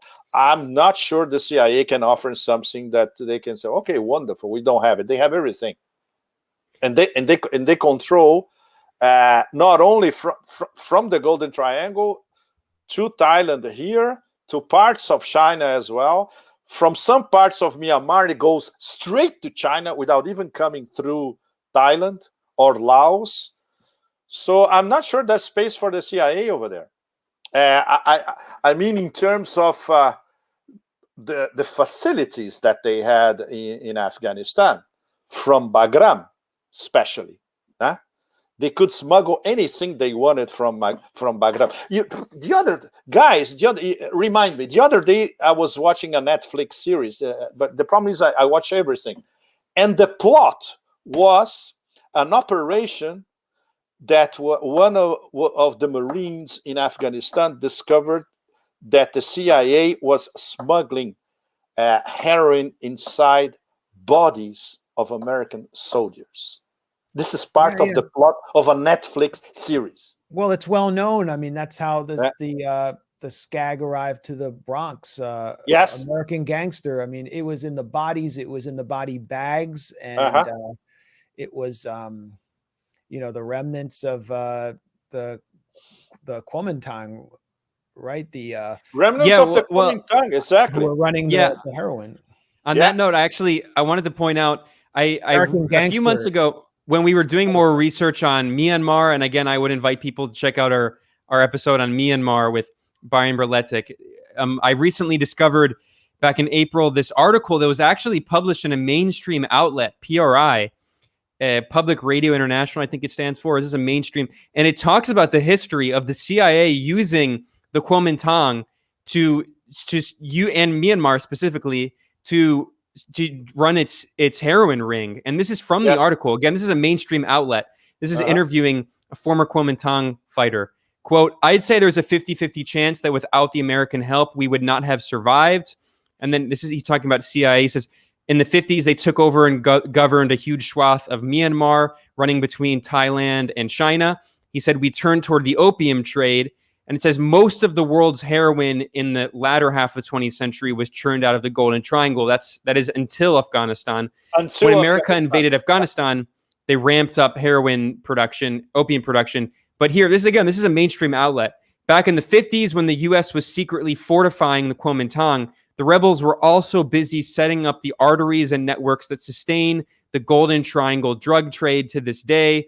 And then they're talking about a general, the KMT commander, who said in the 60s, necessity knows no law.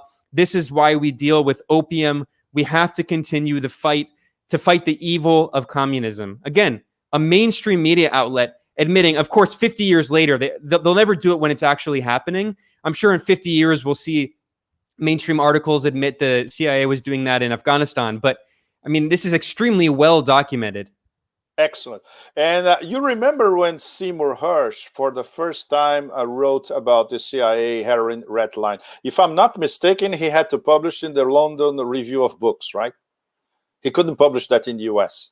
Yeah, I mean, he's been pushed out of he US was pushed media. out, exactly. He was even pushed out of London Review. Yeah. He's now publishing for German media. For German media, exactly. And then I used some of Sai's material when I did my own column for Sputnik. My column was in 2017. And a lot of people in Washington told me that everybody in Washington read that column.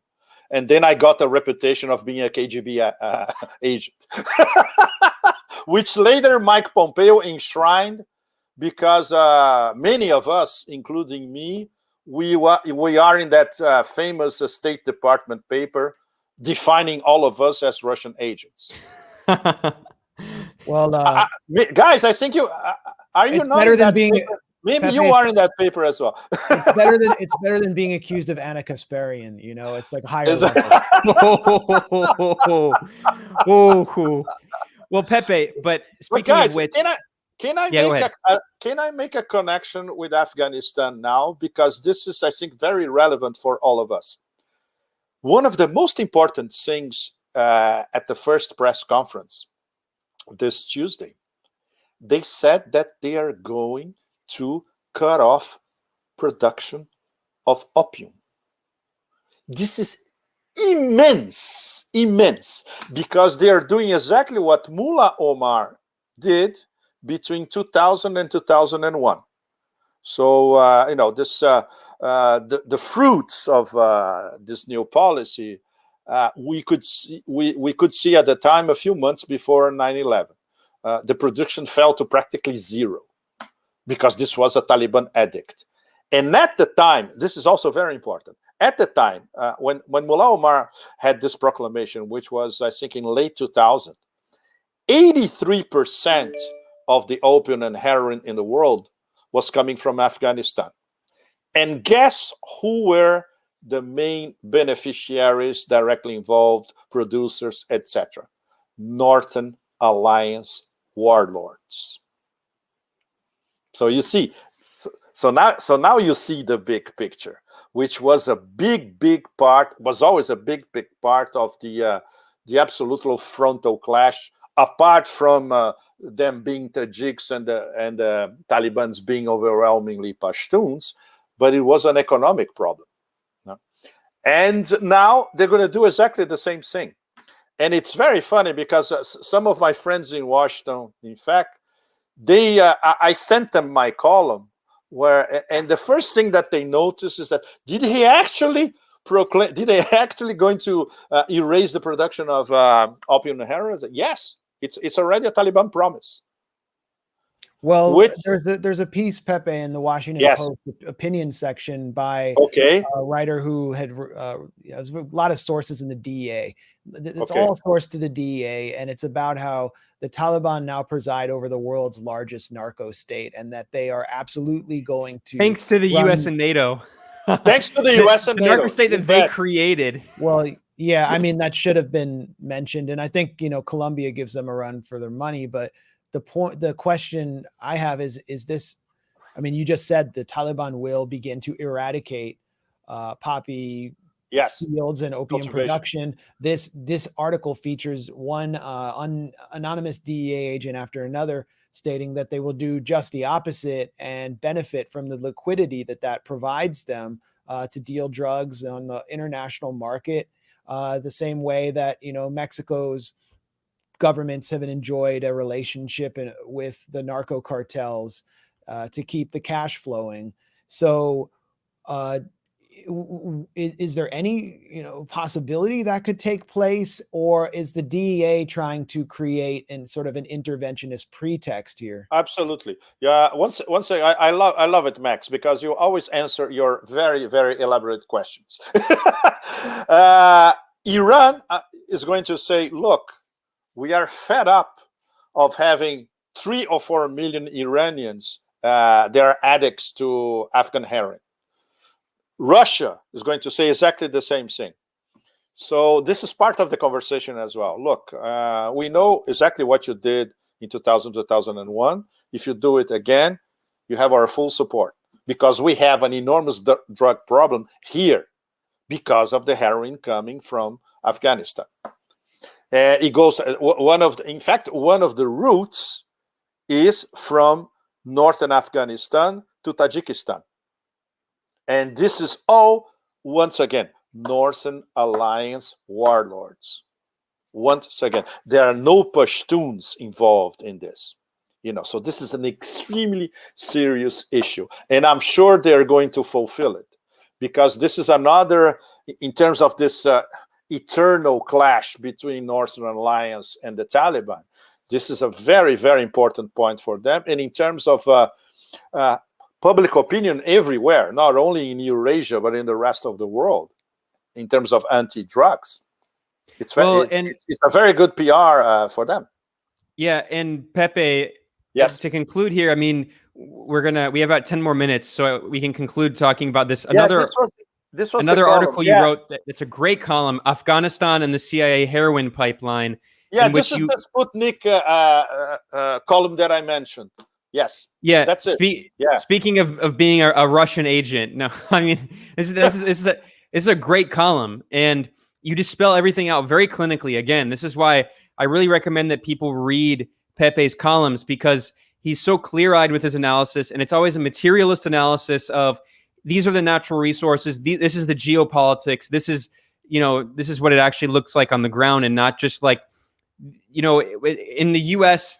and in international relations classes, all they do is obscure more than teach. They teach you about human rights and democracy and all that stuff. No one cares about that in power. They're not talking about democracy and human rights. They're talking about actual natural resources and trade routes and pipelines. But anyway, in this article, you point out that up to 93% of the world's opium comes from Afghanistan. And in this article, 93, not 83. You're right. I thought it was 83. It's actually it was 93. You're right. And in this article, you talk about a source told you that CIA external operations are financed from these opium profits, and that the charge that the Taliban was using it was a form of misdirection.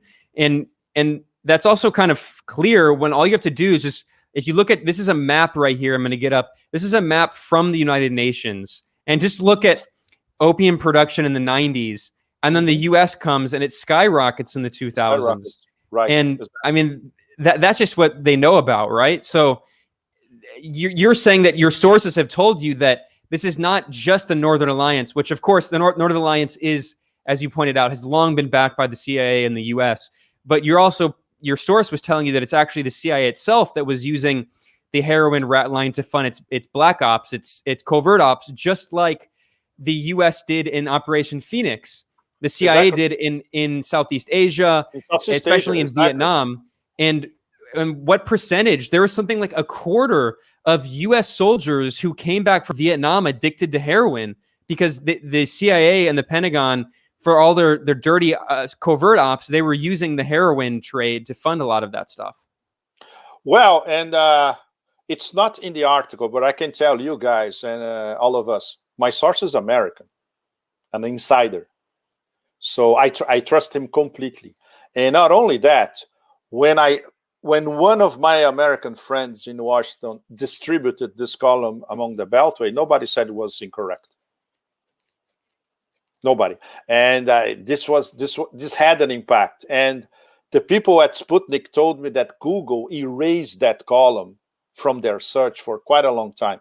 You only could find the column if you enter directly into the Sputnik page, and then you did a search on Sputnik page, but not on Google. I don't know if it's back on Google again, maybe, but it's not ranked up there, like if So and Sputnik, they told me that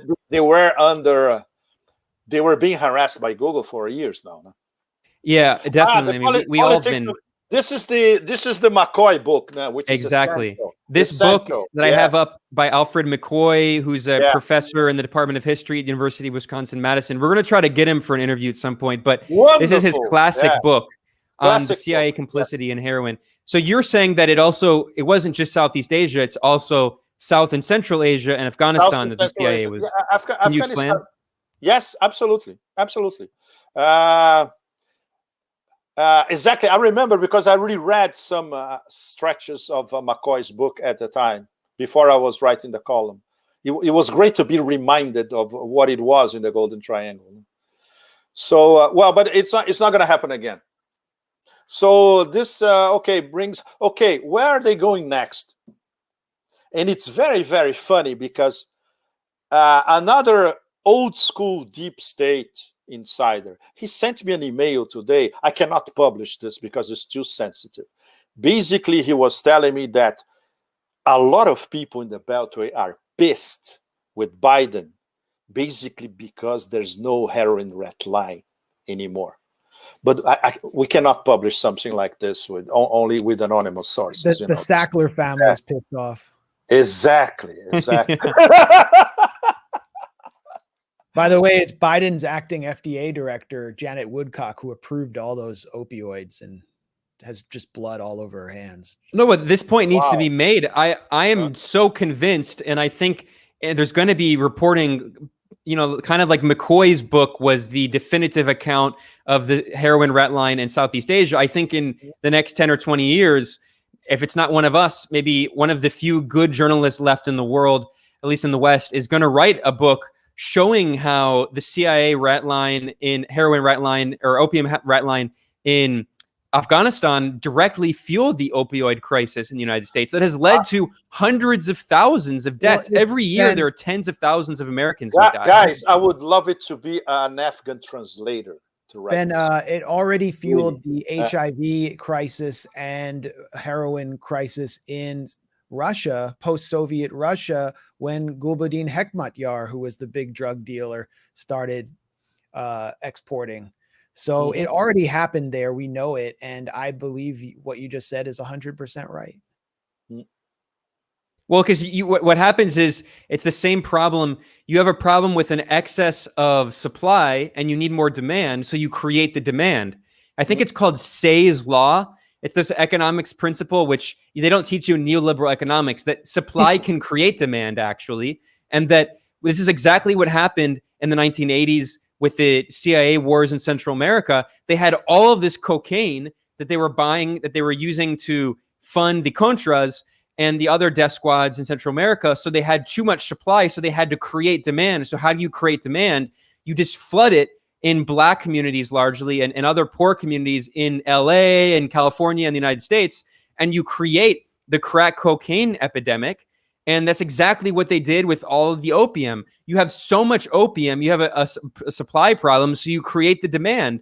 You get all of these people addicted to it with opioids. And then, of course, all the big pharma companies pay doctors. We now know there's all of these corruption cases. They were paying doctors to just give people pills they didn't need and get all of these people hooked. And there's all these communities in like West Virginia where there are literally more pills than there are people in the entire state.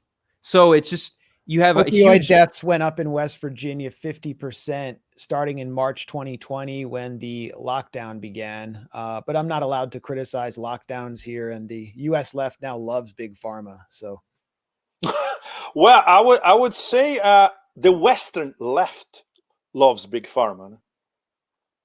Yeah, I mean, the Western European left is not much better than the North American left. As much as we criticize the North American left, honestly, the The Western European left is pretty awful. No, they're pathetic. It's even worse, Ben. Really, they're pathetic. But unfortunately, Pepe, I don't have a lot of time because I have to do another stream at Rockfin in 5 minutes. But maybe we can conclude talking about what do you think the future of these? I mean, the CIA needed the heroin money to fund its dirty covert operations, which it has its black budget. Yeah. So where is its black budget going to come from now that they're out of Afghanistan? We still don't know yet. And I already asked this question to some people in Washington. For the moment, it's a black void, in fact. And what they told me is that there are a lot of very important people who are very, very pissed, because this was an enormous operation for the past 20 years, uninterrupted. Too many people profited. And in terms of financing the CIA, there are not many other sources. Huh? There are not many other sources. And there are not many other... At the time, for instance, you could say that Afghanistan was so convenient in terms of transshipment, everything. You know, you had everything in one locale. If they try the Golden Triangle, everything is very decentralized, and they're going to have to deal with essentially different tribes, different ethnic groups, fighting among themselves already and fighting the government. For the CIA, it's a minefield. And everything is done in their own languages or in Mandarin. There are no English-speaking translators, you know, like they had in Afghanistan. So it makes sense that when I already received from two different sources this thing that people in Washington, not Washington itself, but in the establishment, they were profiting from this huge black ops environment. They are extremely pissed, and nobody knows what they're going to do next. And if you think in terms of Colombia, you know, the coke market is already, everybody already knows who controls the coke market, the distributors, Peru, which is now a much more important player than it was decades ago. There's not much left for the CIA. Huh? Well, they'll always find something. Yes, they will. That's what the CIA does. And cocaine import agency. Everyone, thank you so much. The chat, the chats were incredible today, and thanks for all the support, all the super chats. This is one of our best sessions, and so we'll keep having Pepe back as long as he's available, and people are asking where they can find your work. Pleasure to talk to you guys. Yeah, so Asia Times, Pepe has a column there, right? Yes. Okay, let me do a quick roundup then. It's very easy to, Asia Times, I am editor at large, so it's easy to find me. The problem is they lost my previous archives. It's a bloody mess. And if you go to web.archive.org and you type Asia Times, you can find a lot of stuff from the past 20 years. So what I've been trying to do since last year is to issue ebooks of some of my archives. So if you go to Asia Times, you're going to find 3 ebooks already. One is US, Russia, China, 2017-2020. The other one is Iran, 20 years of Iran. In fact, from, I think, 2002 to 2020. And the third one, which is going to have a part 2, hopefully coming out next month, is Forever Wars. And it's Afghanistan and Iraq. So I think this one will be particularly interesting to all of you who are following Afghanistan, because you're going to find most of my stories in Afghanistan in 2001, 2002, 3, 4, along with Iraq as well. So this is Forever Wars Part 1. And the Part 2 There's a guy who's, I think, is starting to edit it now, so maybe we can have it next month. It's going to be from 2004 to 2021, and the last 5 or 6 are going to be my last columns on Afghanistan, including the last one, which was the Saigon moment column. Let's put it this way, right? Apart from that, you can find me on Zero Hedge, UN's Review, The Saker, Global Research, Information Clearinghouse, a lot of in the US, I think they republish a lot of stuff. You just triggered the community standards algorithm by mentioning those outlets, saying them out loud on YouTube. Like Mike Pompeo just had an ulcer, but Samantha Power is like freaking out. But thank you so much, and everyone, go if you haven't gotten. Thank you, Max. If you haven't gotten enough Ben Norton and enough Afghanistan, go to Rockfin. Ben has a new live stream there called Propaganda Today. It's starting as soon as we end this. And I don't know, Ben, how you're not hallucinating already from all of this, but and like, how many hours you are podcasting, Ben, a day? Well, it depends. So wow, we're doing 2 hours here. I'm going to do at least an hour over at Rockfin. And then, as if that weren't enough, Max is also going to do another stream with our friend Scott Horton, a great anti-war libertarian radio host. So everyone, I'm going to start at 7. Ben starts now. I'm going to have Scott Horton, who's one of our great blue collar scholars, knows a lot Afghanistan inside and out. And I used to talk to Scott a lot years ago. I miss him. Yeah, well, I'll tell him to have you on. And he pronounces Afghanistan like I do. Excellent. He's down so anyway, thanks again. This was an incredible Thank you, guys. Thanks, everybody. Thanks, Pepe. We'll keep in touch. Thanks. We'll keep in touch. Thank you, guys. All right. See ya. Great. And so, Max, any final words? I'm going to transition here. Yeah. While Ben is transitioning, he should drop the link to his new show in the chat so everyone can follow. Unless I did put it in the app there. So for people who don't know, Rockfin is a really cool new platform. It is really kind of challenging big tech because they've become so authoritarian and so censorious, just censoring everything.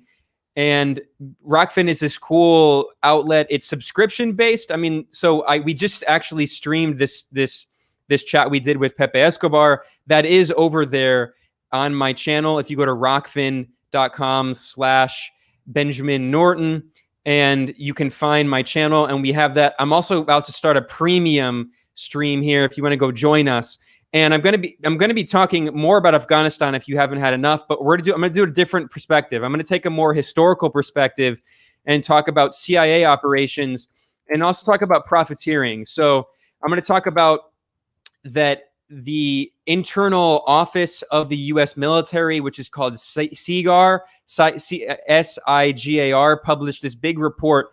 It's basically a big mea culpa, acknowledging all the corruption that was going on, acknowledging they spent over $6 trillion. So I'm going to talk about the scheme there of all of the corporations, the Beltway bandits, if you will. I'm just going to go into that. I'm also going to talk about the history of CIA cultivation of the Taliban. So I'm not going to try to steal Max's thunder because Max wrote a book about this, which is Brilliant Management of Savagery, which he's going to talk about later. But the idea is that my stream is going to complement the stream we just had. So if you watch this stream, it's not going to be a total repeat. It's going to be further information, and it's really going to be Afghanistan Day. I mean, a lot of people have been asking us to try to talk about some of this stuff. So definitely join us. I'm going to share the link again. It's over at rockfin.com/Benjamin Norton. And also for people watching on YouTube, this stream has been streaming over as well at Twitch. You can go to twitch.tv/thegrayzonenews. And we're trying to diversify our platforms, although, of course, Twitch is owned by Bezos, so it's not like some great alternative. But I just put in my stream right below yours if anyone wants to watch at 7. So break. Max is going to do his stream after, so it's going to be if you haven't had enough of us today, it's going to be 3 streams right after each other. This stream is about to finish. Go join me for my new show called Propaganda Today. The show is going to mostly be based on media criticism. That's my idea. I'm going to do it every week over at Rockfin, at least once a week.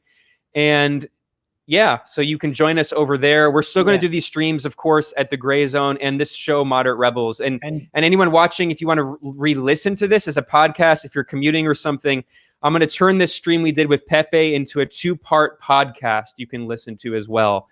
If you for some reason haven't just been like over intoxicated with like overdosed, OD'd with the Ben and Max content for today, there's going to be 4 more hours or something. All right. Yeah. And to everyone asking if we're going to Rumble, we are not going to Rumble, but Ben's, I think you're doing OnlyFans next week, right?